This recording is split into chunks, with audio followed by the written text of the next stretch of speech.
This happened to a friend of a friend. Let's call him Alex. Alex was a collector of oddities. One day at a flea market, he found an old, clunky digital camera. It was an early 2000s model, heavy and forgotten. The vendor practically gave it away, muttering something about a glitch. Alex got it home, charged the battery, and decided to test it. He pointed it at his reflection and snapped a photo. But when he reviewed the image, something was wrong. It wasn't his reflection now. It was his reflection standing in the exact same spot, but 5 minutes in the future. He checked the timestamp. It confirmed his suspicion, a 5-minute predictive delay. He took another photo, this time of his empty hallway. 5 minutes later, the hallway looked exactly as it did in the picture. The camera worked. For a week, it was a novelty. He used it to avoid traffic, find lost keys before they were lost, even to win a small bet. Then he got reckless. Late one night, he was alone reading. Bored, he pointed the camera at his living room door and pressed the shutter. The resulting image was chilling. Standing in the doorway, silhouetted against the dark hallway, was a figure. Tall, gaunt, and absolutely motionless. Alex felt a cold dread that went deeper than fear. He glanced at his actual door. It was empty. He checked the time, 11:55 p.m. The photo's timestamp was 12 a.m. He had 5 minutes. 5 minutes until that figure would appear. He scrambled for his phone, fumbling to dial the police, but his hands were shaking too hard. Every second was an eternity. He looked back at the camera. He had to see what happened next. He aimed the lens at the figure in the doorway from the previous photo and clicked. The new picture appeared. It was a close-up of the figure's face, if you could call it a face. It was a smooth, stretched canvas of pale skin, devoid of eyes, nose, or mouth. Just a featureless void of pure malevolence. The timestamp, 12:05 a.m. Alex threw the camera down and ran toward the kitchen window, shattering it in his panic.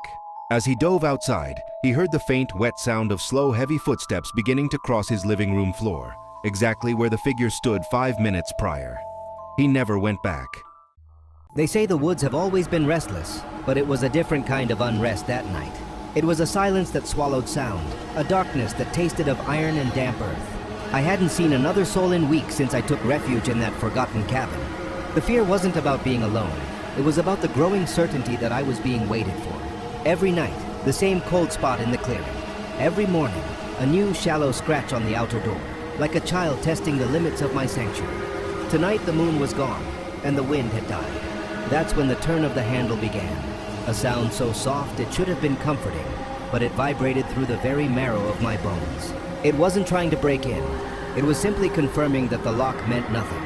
As I watched the impossible length of a pale finger trace the floor, I knew the waiting was over. This wasn't an intruder. This was a formality. I ran, not from death, but from the unbearable politeness of its arrival. I made it out, but the final twisting terror was realizing that the cabin wasn't a place on the map. The cabin was a cage, and I had simply exchanged one set of bars for another. I can still hear the slow, deliberate tap of that finger, and I know it's not far behind. The dust motes danced in the single beam of his flashlight, a silent ballet in the stagnant air. Elias coughed, a dry, rattling sound that seemed to be swallowed by the oppressive darkness of the attic. He'd lived in this house for a decade, but this was his first time venturing into the forgotten space above. Cardboard boxes, draped in cobwebs like ancient shrouds, were piled high. Behind a stack of them, he found it. Not a wall, but an opening. A corridor stretched out before him, impossibly long, disappearing into a pitch-black void that his flashlight couldn't penetrate.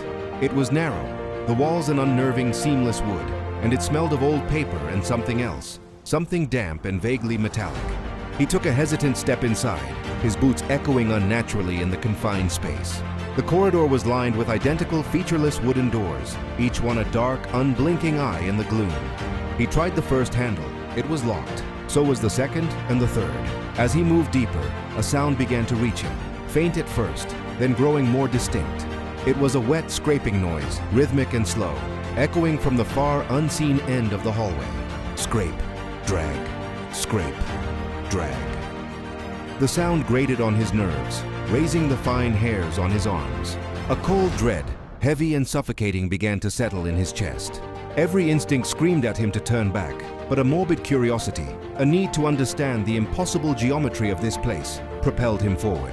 The air grew colder with each step, the scraping sound now a constant, grating companion in the silence.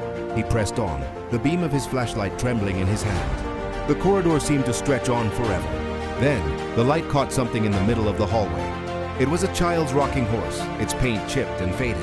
It was moving, rocking back and forth on its own with a gentle, deliberate creak that was almost drowned out by the scraping. Creak, scrape, creak, scrape. The sound was deafeningly close now. Seemingly just around the next bend he couldn't see. His heart hammered against his ribs, a frantic drumbeat of pure terror. The horse rocked, its wooden eyes staring blankly into the darkness ahead, as if waiting for a rider who was just about to arrive. Elias froze, his breath catching in his throat, a silent scream trapped behind his teeth. Panic finally overwhelmed him. He spun around, scrambling back the way he came, his flashlight beam wildly slashing across the walls. But there was no exit. Where the entrance to the attic had been, there was now just another identical sealed door. He was trapped. He rattled the handle, his palms sweating, but it wouldn't budge. He beat his fists against the wood, the sound dull and pathetic. A sudden silence fell, the rhythmic rocking of the horse ceasing behind him. Even the scraping had stopped. He held his breath, listening. Then he heard it again, scrape, drag. It wasn't in the corridor anymore. It was directly above him, on the ceiling, moving slowly, deliberately, right over his head.